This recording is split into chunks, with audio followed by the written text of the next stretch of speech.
Medical officers సమస్యలు పరిష్కరించాలని సమ్మె బాటపట్టారు. ప్రాథమిక ఆరోగ్య కేంద్రం మెడికల్ ఆఫీసర్స్ అసోసియేషన్ ఆధ్వర్యంలో డాక్టర్లు కర్నూలు జిల్లా వైద్య ఆరోగ్య శాఖ కార్యాలయం ముందు ఆందోళన చేశారు. జీవో నెంబర్ 99ని వెంటనే రద్దు చేయాలని వారు డిమాండ్ చేశారు. టైం బాండ్ ప్రకారం మెడికల్ ఆఫీసర్స్ కు ప్రమోషన్స్ కల్పించాలని కోరారు. ట్రైబల్ అలవెన్స్ మరియు సంచార చికిత్స ప్రోగ్రాం అలవెన్స్ ఇవ్వాలని కోరారు.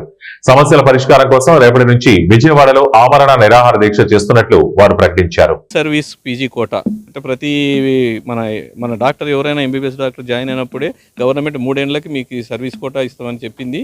అది లాస్ట్ ఇయర్ మేము స్ట్రైక్ చేసినప్పుడు దాన్ని 20% ఆల్ బ్రాంచెస్ ఇస్తామని చెప్పింది. కానీ ఈ సంవత్సరం దాన్ని 15% కుదించి దాన్ని ఇంకా పర్మనెంట్ బ్రాంచెస్ ఒక 7 బ్రాంచెస్ మాత్రమే ఇస్తామని చెప్పింది. అలాగే టైం బౌండ్ ప్రమోషన్స్ కూడా ప్రతి 8 సంవత్సరాలకి డిప్యూటీ సివిల్ సర్జన్, 16 సంవత్సరాల సివిల్ సర్జన్ ప్రమోషన్ ఇలా ఆల్రెడీ జీవో ఉంది. కానీ గవర్నమెంట్ అటువంటి ఇంతవరకు 25 సంవత్సరాలుగా సిఎస్గా పనిచేసిన డాక్టర్లు ఇంకా ఉన్నారు పిఎస్సిలో. అదే డిఎస్ఎస్ డైరెక్టర్ ఆఫ్ సెకండరీ హెల్త్లో 3-4 సంవత్సరాలకే ప్రమోషన్స్ ఇస్తున్నారు. మేము అడిగితే గవర్నమెంట్ ఫండ్స్ లేవంటున్నాయి, కానీ అటువైపు డిఎస్ఎస్ సైడ్ ఇస్తున్నారు, కానీ మాకెందుకు ఇవ్వడం లేదు మేము అడగడం జరుగుతుంది.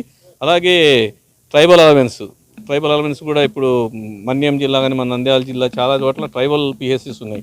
వాళ్ళకి ట్రైబల్ అలవెన్స్ దాదాపు 20% కానీ 30% కానీ శాలరీ ఇస్తామన్నారు. అది కూడా అంతే, డైరెక్టర్ ఆఫ్ సెకండరీ హెల్త్లో ఇస్తున్నారు, కానీ మారుమూల ప్రదేశంలో పనిచేసే పిహెచ్సి డాక్టర్స్కి ఇవ్వడం లేదు. తర్వాత నోషనల్ ఇంక్రిమెంట్ అంటే 2020లో జాయిన్ వాళ్ళకి కన్సాలిడేటెడ్ పే అని దాదాపు 56,000 ఇస్తున్నారు. 2022 పోయినప్పుడు పే రెగ్యులర్ పే ఇస్తున్నారు. వీళ్ళకి చాలా డిఫరెన్స్ ఉంది. అది మేము నోషనల్ ఇంక్రిమెంట్ ద్వారా ఏమని చెప్పాము. లాస్ట్ ఇయర్ కూడా కమిటీ వేస్తామన్నారు, అది కూడా ఏమి చేయడం లేదు. కాబట్టి మేము లాస్ట్ ఇయర్ అడిగినవి కమిటీ వేసి మేమేం దీన్ని డిస్టర్బ్ చేయమని మనకి చెప్పిన గవర్నమెంటే ఈసారి అన్నింటినీ కూడా ఇంతవరకు ఏది నిర్మించకపోగా సర్వీస్ కోటాలో ఉన్న 20%ని 15% తగ్గించడం కాక బ్రాంచులు కూడా ఒక 7 బ్రాంచెస్కు కుదించడం జరిగింది. మేమేం గొంతమ కోరికలు కోరడం లేదు. గవర్నమెంట్ మాకు ఇచ్చిన హామీలని నెరవేర్చమని కోరుతున్నాము.